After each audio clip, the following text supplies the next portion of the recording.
So it's a program called Homeward Bound, and the idea behind it is that we're going to create a network of 1,000 women over 10 years and train them up in leadership skills and about climate change so they can go back to their home countries and influence policy around climate change. So the program aims to do kind of two things. There's a shortage of women in science, there's a shortage of women in policy making.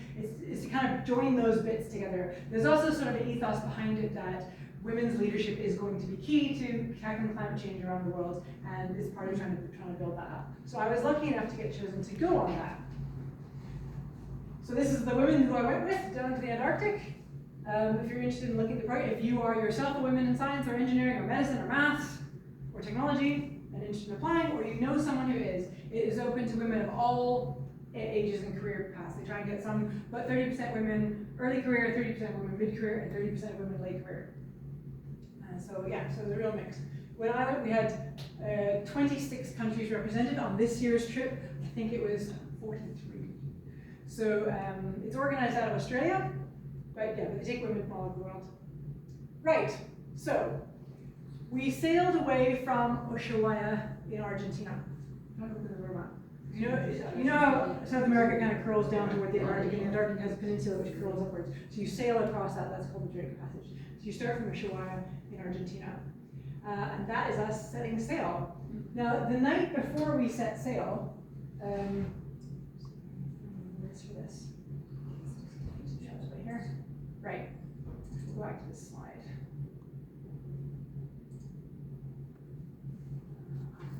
Sorry, it's not letting me see the words on this one. I'm going to read them to you. So, we all had I know what I need to do. Sorry.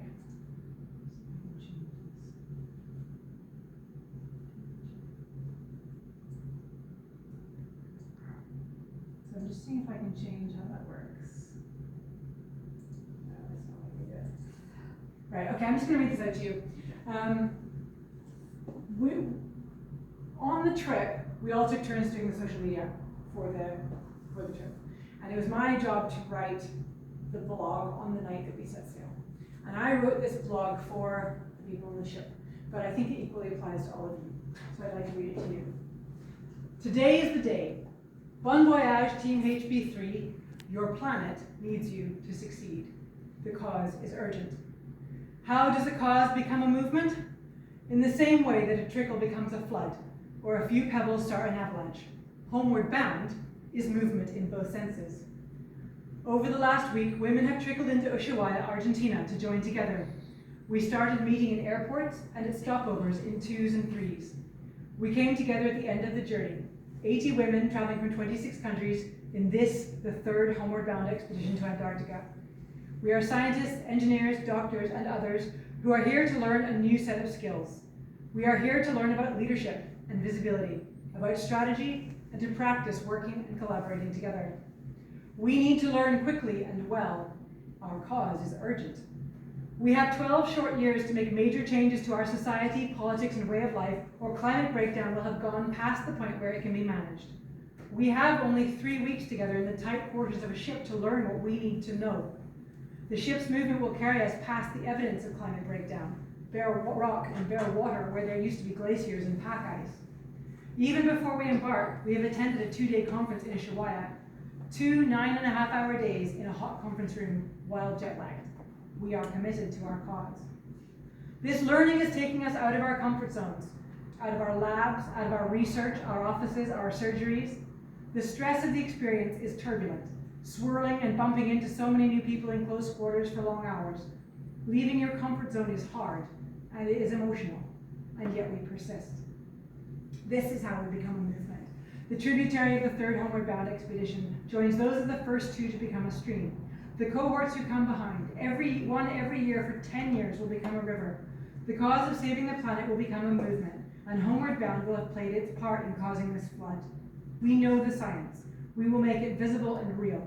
We will communicate our urgent messages. We will stand up and speak for the polar bears, the coral reefs, the seabirds. We will go back to our countries and develop effective policies and see them implemented. We will inspire others to join and support our movement. We are the hope for the future. Bon voyage for your journey that embarks tomorrow homeward bound. Your planet needs you to succeed. And I think that's true for all of us as well. This isn't optional. Saving the planet isn't something we get to do, it's something we have to do. And I think we all know that. So that was us. And as you can see, a crowded conference room with a bunch of strangers. And of course I spoke English, so I was very advantaged. There were people there who didn't speak much English at all. It was challenging, but we were all very, very committed to what we were doing. And that's us setting sail, not in the big fancy, that was ours version. Ours was not fantastic. We were treated very, very well. They cooked our meals for us, they made our beds for us. It was extremely comfortable. And that was the first lesson we learned, is that we can do hard things. So it was hard to be jet lagged in those confined spaces with strangers for so long, but that was the kind of first lesson we learned. We can do hard things. It's hard, it's not an excuse for not doing it. We can do hard things. That's what we're here to do. And that's true for us with the Greens as well. We can do hard things. Because sometimes what we have to do is really hard. Even if it's, oh God, I've got to go to another meeting, or I have to write up another minute, or I have to deal with that person that I don't get on with. We can do it. Just a little thing in there, so I had a program just about a week ago, a radio program, about the language that's used to talk about climate change.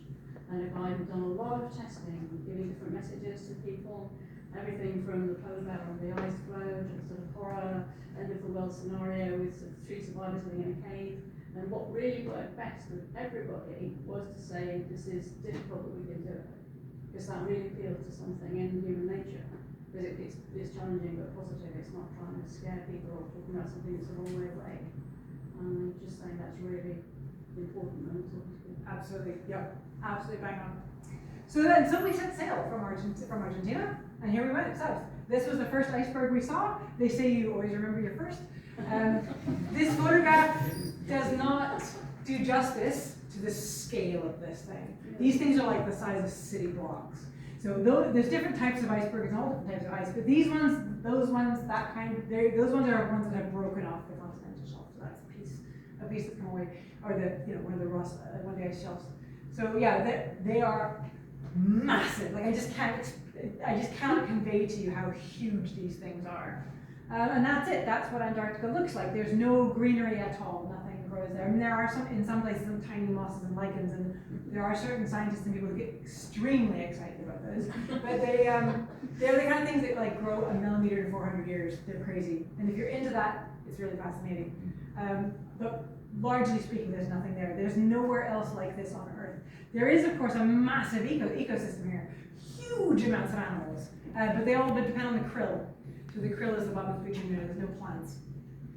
But that's what you see. Everything is covered in, that's the Antarctic peninsula, the Antarctic continent proper. Everything there is covered in ice. Everything where ice can be is covered in ice.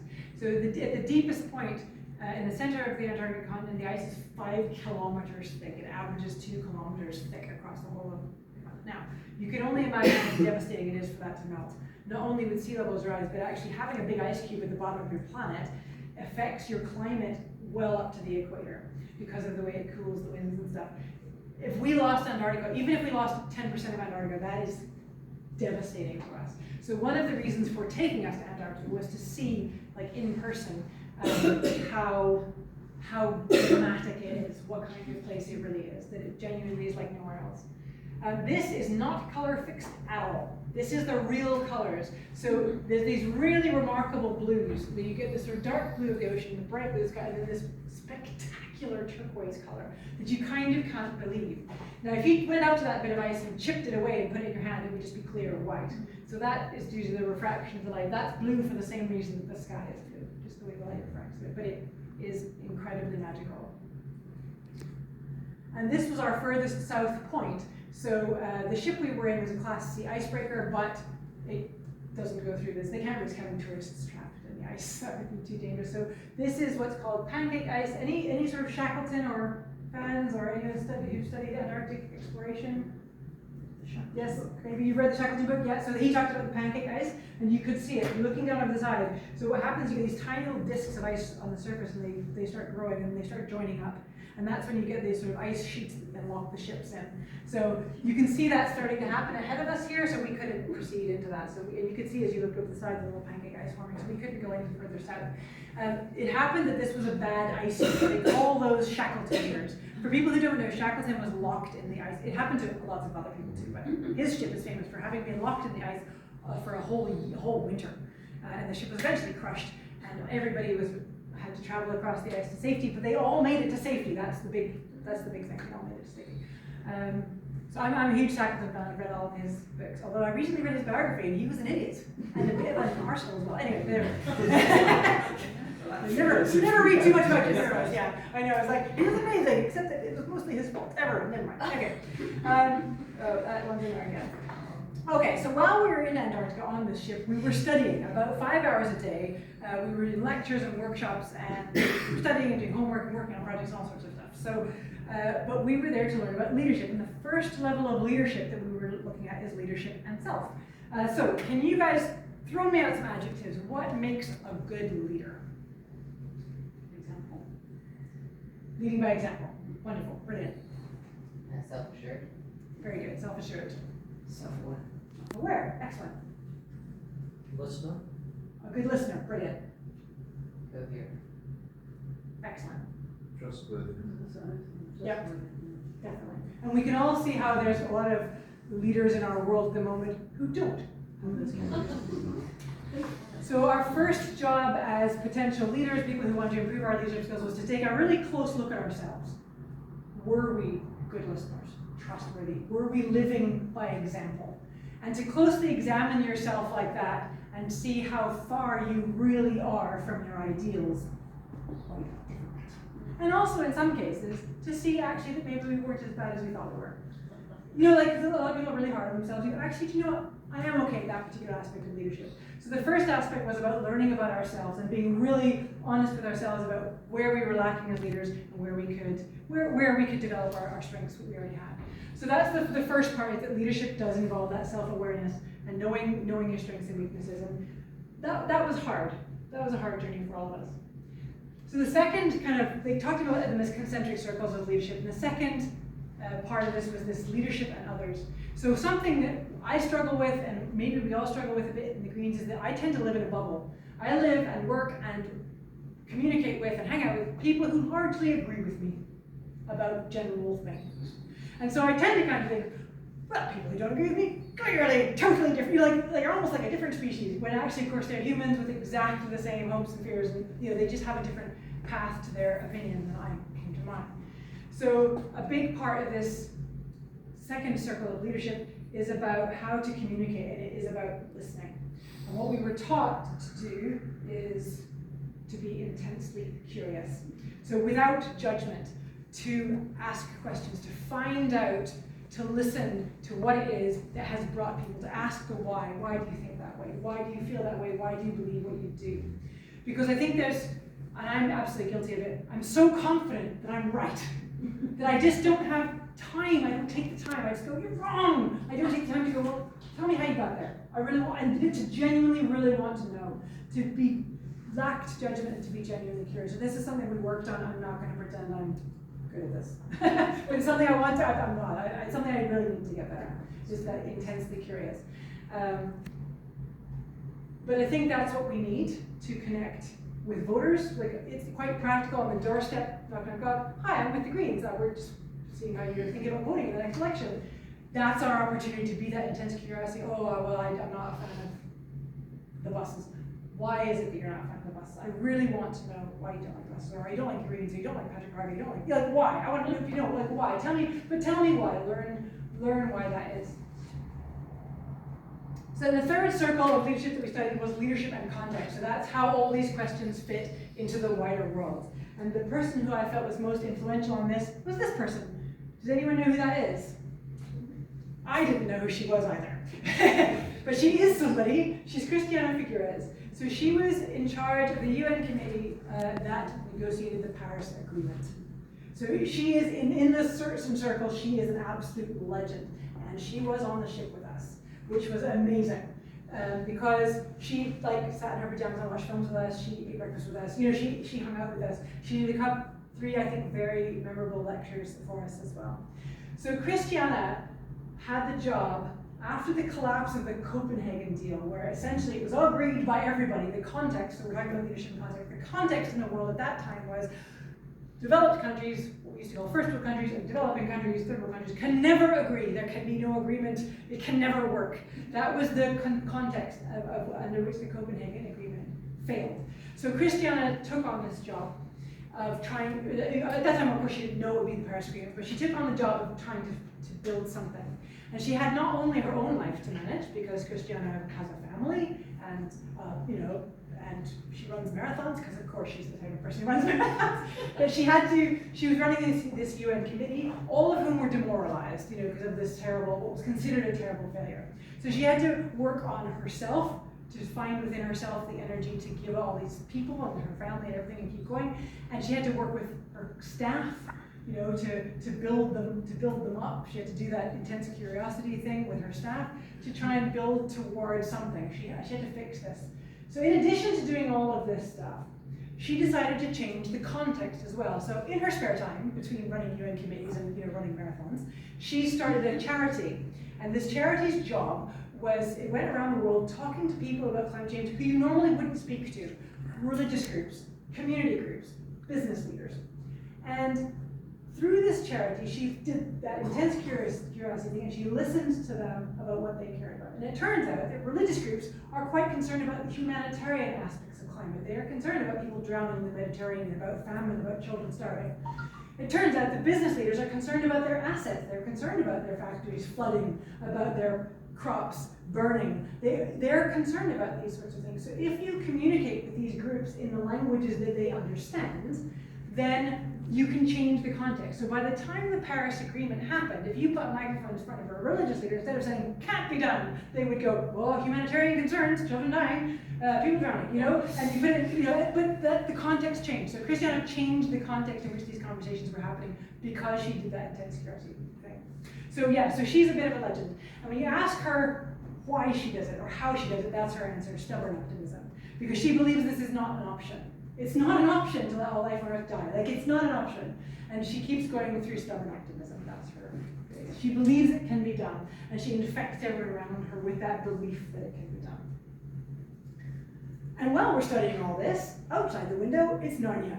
So you can imagine that you're dealing with all these quite heavy topics, and what would happen is, every so often someone would go, whale! And then everyone would kind of run to the windows and get their cameras and looking out, and because whales are really frustrating to see if you ever try to see them. They're like little black lines in the water that just appear briefly between the waves. And if you're not looking in the exact right direction, you miss it. And you see the puff out of your corner, right, you're too late. So anyway, after that, then it would take 15 minutes to get everyone sat back down and settled again. But anyway, Antarctica is Narnia. That's what it looks like all the time. Yeah, so more Narnia. It's just incredible. Now you can see that I'm not particularly dressed up. So this was the Antarctic summer. So it's not that great, but it still shouldn't be that warm. That's a crazy one. Something that amused me about the trip, I think I mentioned before, it was organized by Australians. And they have a different sense of what warm and cold is. So during the instructions for packing for the trip, there was a whole lot of wicking fabrics and merino wool layers and all this sort of stuff. And I'm from Canada, and I'm like, really, how cold are we actually talking? Because I'm thinking, was it going to be minus 40 or something? And they wrote back, and oh well, it gets very cold. Could be 0 degrees, could be minus 2.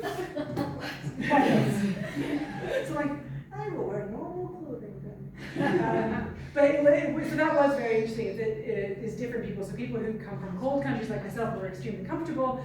Our Alaskan correspondent was down to her sports bra one day because she was that warm. But the people from Australia and Africa and South America were cold. They were really cold. So when someone shouted whale, I would literally just go outside in my hoodie. Whereas there was a frantic getting of gloves and hats because of people. So that was a bit funny. For people from cold climates, we're like, yeah, it's fine. So that was quite fun. But yeah, it still shouldn't be that warm. So we mentioned the Shackleton story. This is Paulet Island. Do you remember where that fits in the story? Paulet Island. So Shackleton's lot. I ended up. It's where they tried to get to. Yeah, so Shackleton's lot, the ship was crushed, they were stuck on the ice, just out on the ice for the rest of the whole winter. The ice pack was moving north, and they knew at a certain point the ice would break up, and they would have to leap off the ice and get in the boats and frantically paddle. and they needed to frantically paddle for the nearest land. Now they hoped that that would happen while they could get to Paula Island, because on Paula Island there was a shack that's 100 years old, like it was in better condition in those days, with some storage provisions in which Shackleton himself had arranged to be there, because a Norwegian group had been stuck there for I think 2 winters in this shack before they were rescued. So he knew that this existed, and this is quite, you can see there's quite a lot of land there, it's quite sheltered. This would have been a good place for them to get to. As it turned out, the ice carried them far further north. They couldn't get to Paula Island, and they ended up at Elephant Island, which is much, much less hospitable. And in fact, you can't even go there today because it's so eroded, there's really not much of it left. Anyway, what this was about, the penguins on Paula Island. These are Adelie penguins. So these little guys, they're not dead, but they are too hot. They're lying down because they're too hot. And this is a bit of a sad story because Adelie penguins are one of the ones that are suffering very much from climate change. They are in decline everywhere. They only eat one type of krill, and that type of krill only lives in a certain temperature of water. So this is what we're looking at. Some people get emotional about different things. We are looking, a world without Adelie penguins. That's on its way. And the really sad thing about this colony is you can see that there's no ice, there's no snow here. This is actually this colony's second round of chicks for this year. The first died when the snow melted and they drowned.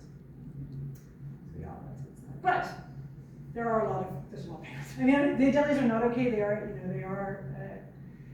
They are struggling, but there's a lot. This little guy is a Gentoo penguin. This is a Gentoo penguin. Now penguins are endlessly adorable. They are so cute. So Gentoos are actually doing okay. They eat a much wider variety of food. They're displacing the Adelies everywhere. So you can see this penguin is walking up, we call it a penguin highway. There's like a little path there for the little feet to walk up. And I'm using my zoom lens, but the penguin can see me. And you can see he or she, I don't know how to sex a penguin, was looking at me. And wasn't doing. You see how they stumbled there? It's because even though I was at quite a distance, I've disturbed them. And so that's really upsetting, is that you can't kind of interact with the animals that disturb them. So every time they stumble, that's like a few calories that their baby isn't getting. So that's a bit upsetting. So these markers are where the penguin highways are. That's to try and keep the humans off them, so we don't put big ugly boot prints in the middle of the penguin highway. And then off they go. So the life of a penguin is a bit strange because they sort of spend most of their day sat on these rocks, just sat there, and twice a day, mom penguin and dad penguin, I don't know how they decide when they're going to, they're like, yep, that's me, and off they toddle down to the sea. And they fill their bellies with a kilogram or 2 of krill, and then toddle back up again. And I mean, they look ridiculous on land, but in the water they're like bullets. They're so fast. And they're so determined. Like, it's clearly hard work, and there we go. And there are others, it's snowing, they're just sitting in the snow. And they're so ridiculous, their little legs. And that's what they do. It is! No, it really is. And there comes the next one. I don't know how they decide. Most of the time they just sit like that. That's it, that's what they do. And there's that one's turned that on to go. I don't know how they know when to do it, but there we go. We find them so amazing. They're adorable, aren't they? So something that I don't understand how they do. So this is the same Gentoo penguin colony, but those ones you can see were quite close to the water. These ones are literally 1.5 kilometers up a hill. So it was like you're with your penguin partner. You're like, hey, I think I'm going to build a nest all up there. Like I don't know how they decide. It seems absurd. They're so far up the hill, but that's what they built them. And down they go, and up and down they go. And you can see the penguin highway has been created. The thing about penguins that they don't tell you is that they really, really stink. You can smell a penguin colony from a long way away, and the smell gets into your hair and your clothes, and you can smell it on everything. That's what it is. Smells really yeah, they smell really, really bad. But they, yes, they are adorable, and you do want to kind of just sit and watch them forever. So it'd be like unethical to just put one in your suitcase. It would also, yes. They're so cute. Yes. Right. So this is obviously a bit of an upsetting picture, but that's the truth of it. Was that we do that wherever we go. And so that was kind of it. We had to turn back early and come north because but we had to turn around and come home because on the Drake Passage there was a storm coming. there were in fact 2 storms coming.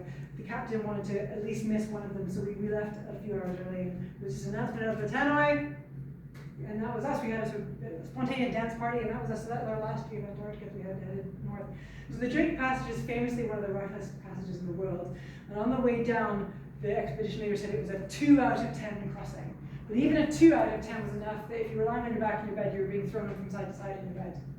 On the way back, we had a 6 out of 10 crossing, which was quite spectacular. So I don't get seasick, I'm lucky that way, but about 20 women on the trip either didn't get seasick or the medication worked really well on them. So there were about 20 of us in the lounge through the whole storm. We were watching films. Like it was just the weirdest thing. It was just like whatever people had on their iPods, they put on the screen. And we were sat, watching films, high-def screen, and out the window is like, see, sky, see, sky. And then at one point a really big wave came through. I was drinking wine, I had a glass of wine. And one came a really big wave and I was thrown to the floor. But I didn't spill my wine. I just done 4 months at the circus school in Glasgow. I'm like,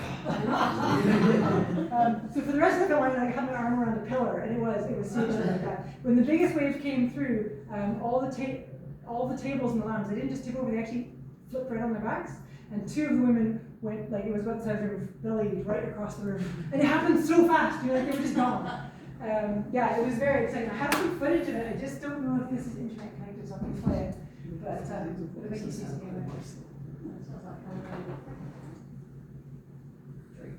It might not be. Oh, it is. Here we go. Oh, that's going to make me. I think you can say no now. Just not now. Right.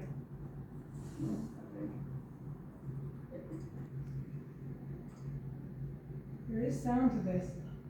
There we go.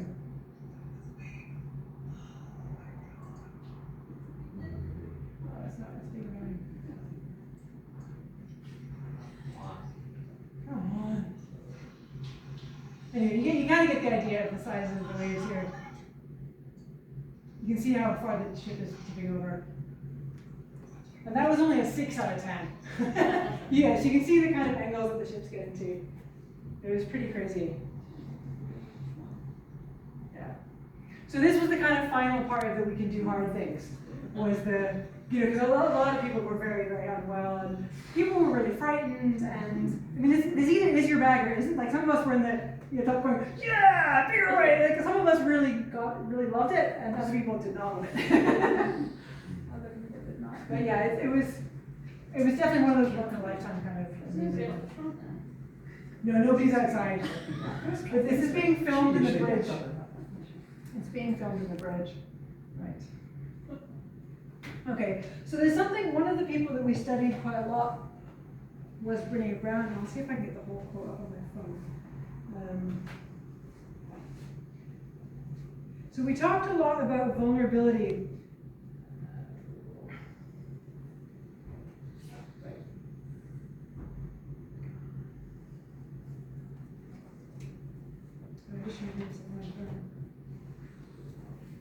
Okay, so one of the people we studied, as I say, was Brene Brown. Has anyone come across her before?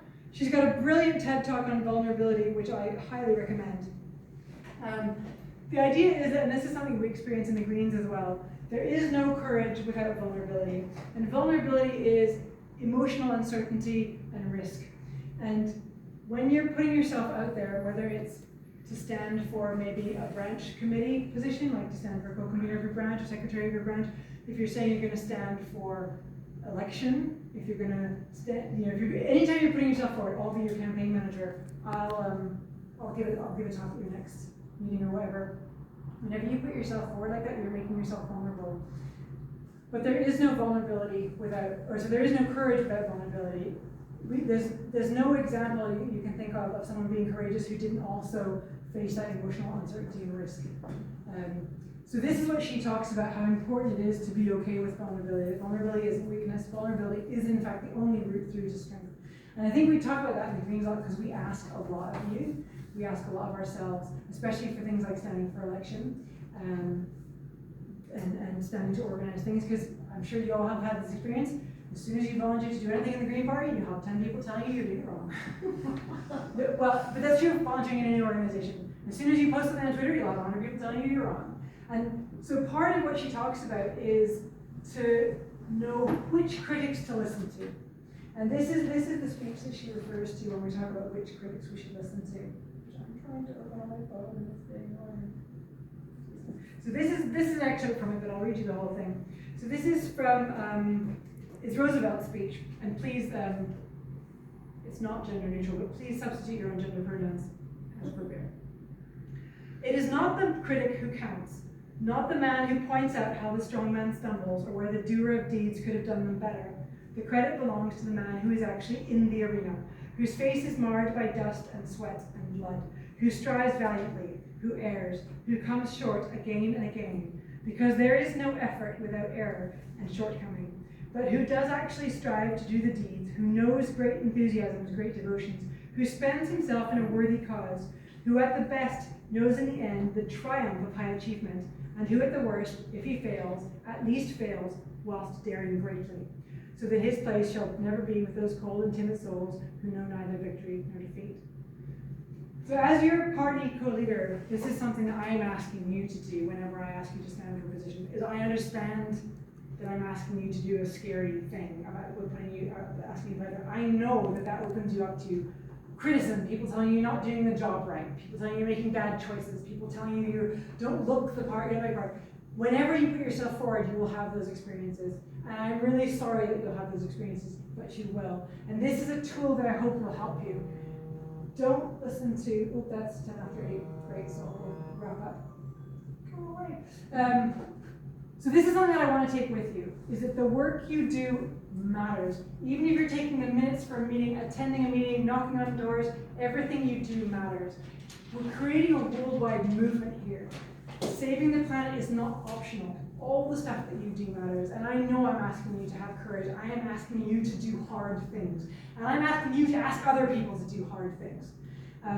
But we can do this. We can absolutely do this. Because I hit the wrong button. Because courage is fear walking. So we're not pretending that any of this is easy. Courage is not the absence of fear. All of this is terrifying. Getting up in front of a camera is terrifying. Standing for elections is terrifying. Putting an opinion out, all of it's scary. I don't want to pretend that I'm not scared all of the time. I am. But you have to keep moving because this isn't optional. Saving the planet's not optional. We have to do this. And so we keep walking. And the future belongs to you guys. This is us. We can make it happen. Those are Jim's strategies.